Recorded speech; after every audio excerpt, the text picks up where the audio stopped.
Dear students, today we will discuss rotor of synchronous machines. So basically we have two types of rotors used in synchronous machine. One is salient type rotor, and another one is non-salient.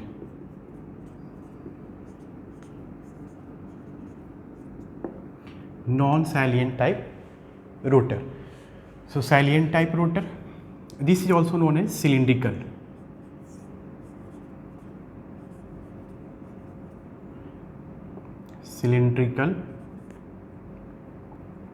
Rotor, non-salient rotor or cylindrical rotor. So we have various type of application depending upon the requirement of a speed. If we need high speed rotor, then we will use non-salient or cylindrical. Here number of poles will be 2 or at max 4. In case of salient type rotor, number of poles will be minimum 4, 6, 8 and so on, 4 onward. In case of P is equal to 4, if our frequency is 50 Hz as in case of India, so if you are going to calculate a speed of rotor required to generate an EMF of frequency 50 Hz, so for a 4-pole structure we may substitute 120 F by P. We know this speed can be evaluated by this 120 times 50 upon 4. So 3 times 30, that is 1500 RPM. If we are going to increase pole from 4 to 6, then this will be lesser than 1500 RPM and so on. By increasing number of poles, the speed will be lesser and lesser and lesser. So we can say that the requirement of a speed from low up to 1500 RPM will need a rotor of this type, salient. On the other hand, in case of turbo generator, if we are going to substitute P is equal to 2, for 4 it will be this 1500 RPM, but for P equal to 2 it will increase to 3000 RPM for 50 Hz. If we are going to increase for 60 Hz, so it will be even more than this. So depending upon the requirement of a speed, we have the two types of rotor used in synchronous generator. So we will discuss one by one. First we will discuss salient type rotor of alternator, then non-salient or cylindrical rotor. So as we know that for salient rotor we have number of poles minimum 4 onward. So a typical 4-pole rotor is shown here. See, number of poles: north pole, south pole, north pole, south pole. We can't have 2-pole structure for salient pole. Why? For 2-pole the speed will be very high. Even for 50 Hz, not 60 Hz, even for 50 Hz it will be 3000 RPM. That will create a huge centrifugal force which may damage the rotor structure. If force is excessively high, then this structure will not sustain. So in that case we will use cylindrical rotor, which we will discuss in detail later after this. So now come to this salient pole rotor. So this will be 4, 6, 8 and so on. What we can note that we have concentrated windings on this body. This body is known as pole body. So on this body we can say, we know what does it mean by dot and cross notation. So we have one concentrated winding in which DC supply is provided. DC supply will be given, then DC current will flow if circuit is completed. Once DC current is flowing, so corresponding fluxes will be there. So we know that here north pole will be created. We are creating this north pole. If we will reverse this direction of current in this coil, similar coil on some another pole body, see here we have reversed the direction. Here first dot is there, then cross. This side first cross is there, then dot. We can see, right? So flux produced by this winding in which DC field current is provided will have direction as shown, right, with red dotted lines like this.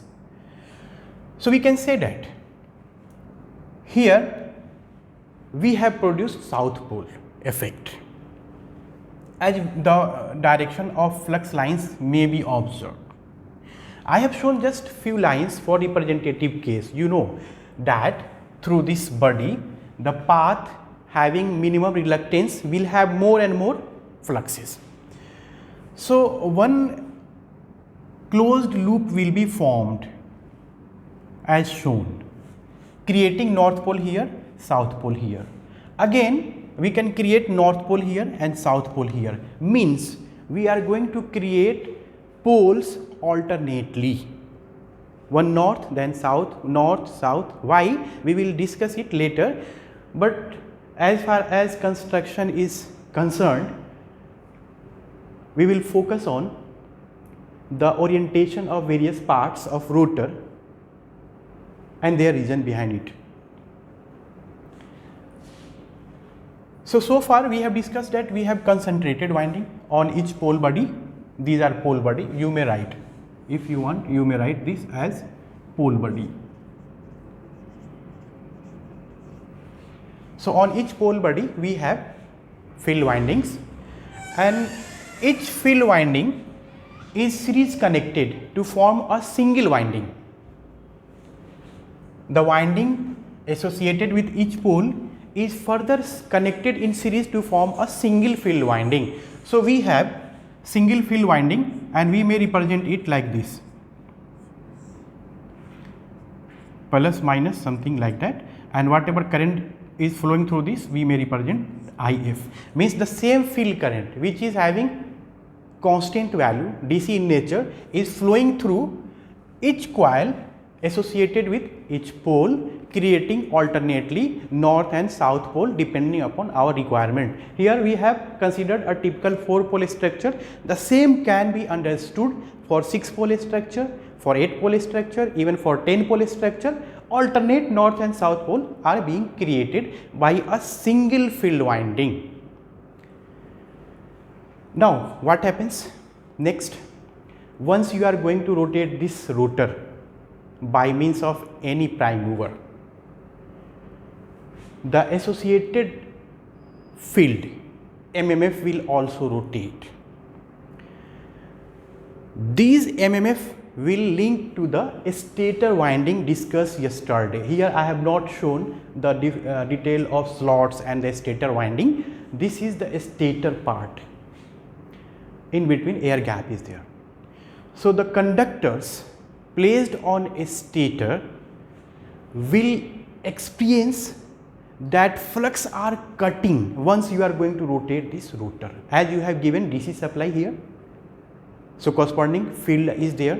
Once rotor is being rotated, windings are also being rotated, and you have provided supply, though DC in nature, but once it is rotating, the conductors placed on a stator will experience varying flux with time. So as per Faraday's law of electromagnetic induction, we know that EMF will induce in the stator windings. Good, but thing is that the generated EMF so induced in a stator winding is required to be sinusoidal in nature. This is our requirement. But the MMF produced by this field winding, you know what is MMF? So MMF is nothing but N into I. If you have one coil of N turns and current is I, so here as discussed, I is constant in nature, N is number of turns fixed, so MMF will be fixed. So if MMF is fixed, so the nature of flux density in the air gap will not be sinusoidal. So to have that sinusoidal effect, what we will do, we are going to have the shape of our poles like this.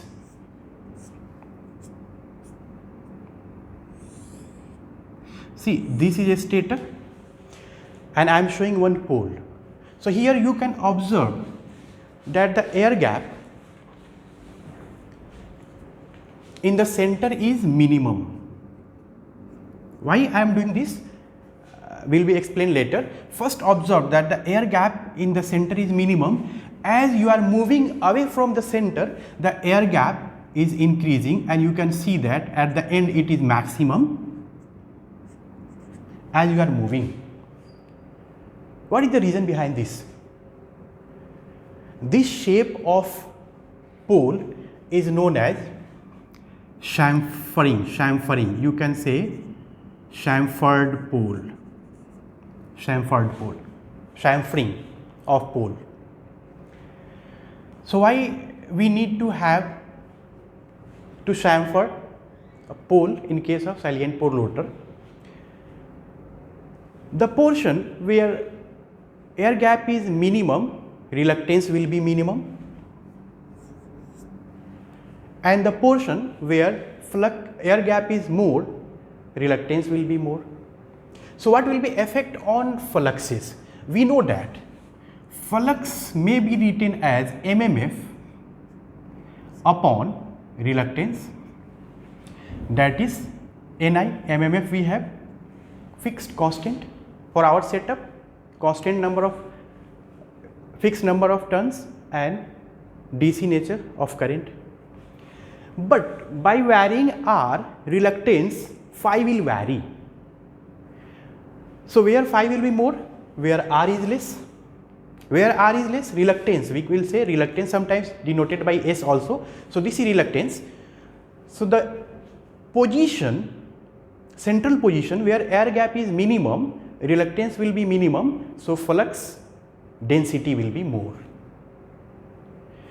And the position where air gap is more, reluctance will be more, hence flux density will be minimum. So we can say that we have now a varying flux distribution, not constant.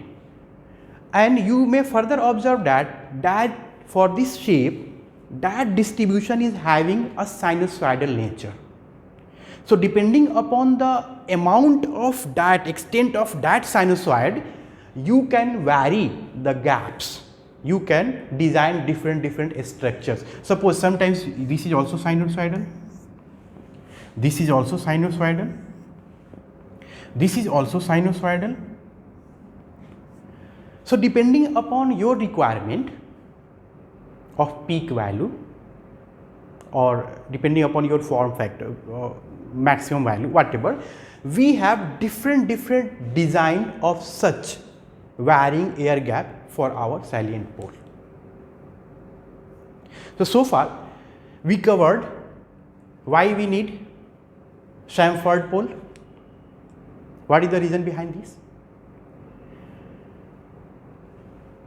Now the generated EMF will be somewhat of sinusoidal nature, not pure sinusoid. We will never get a pure sinusoidal wave shape, but up to some extent we can have similar EMF generated.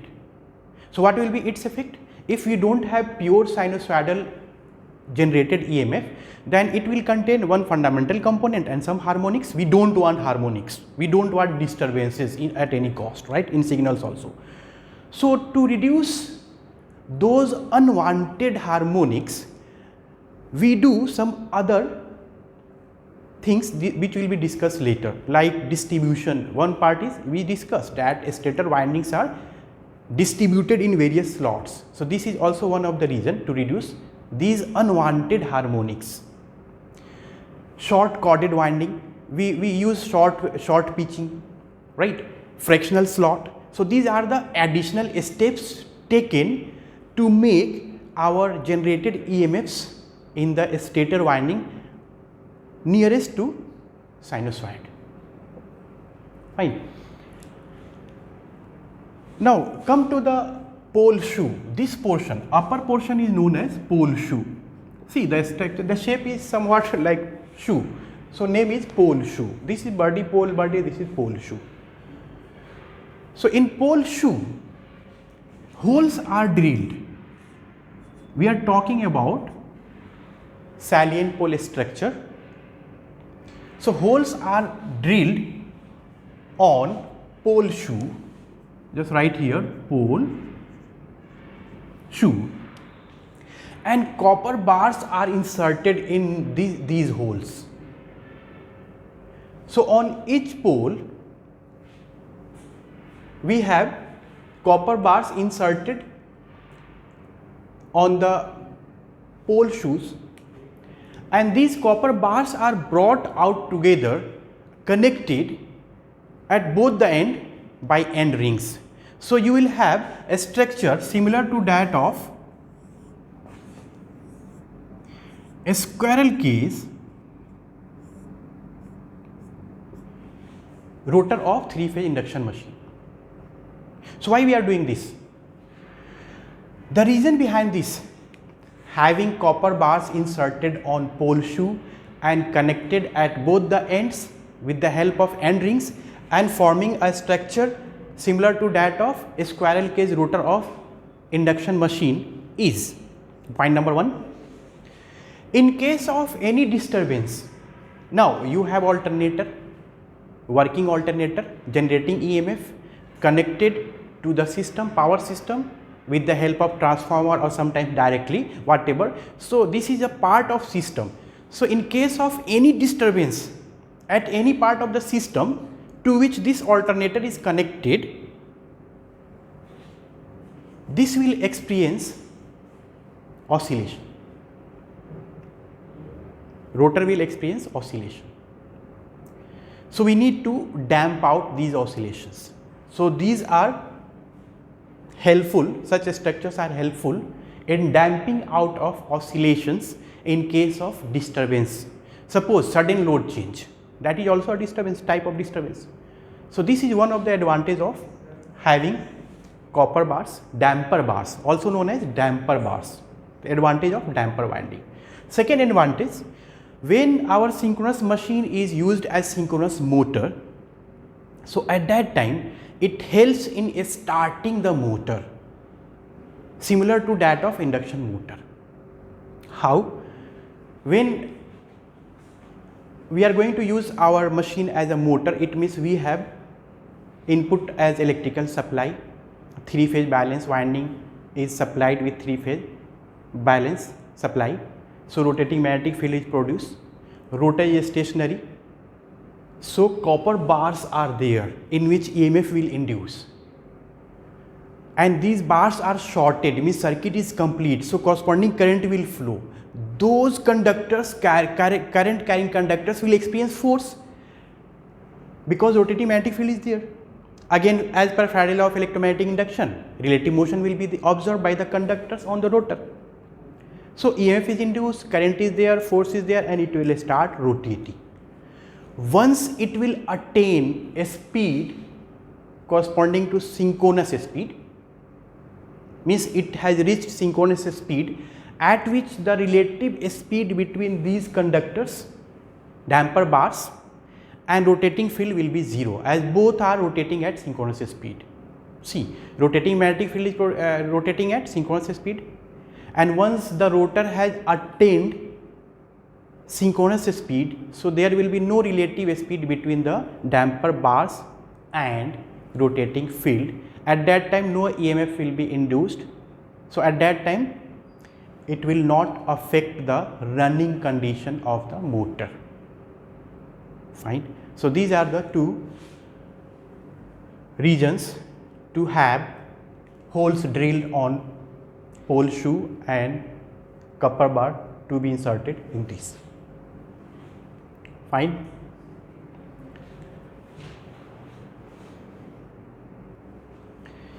So now next we will discuss the another type of rotor which is cylindrical, that is non-salient. This part is known as yoke.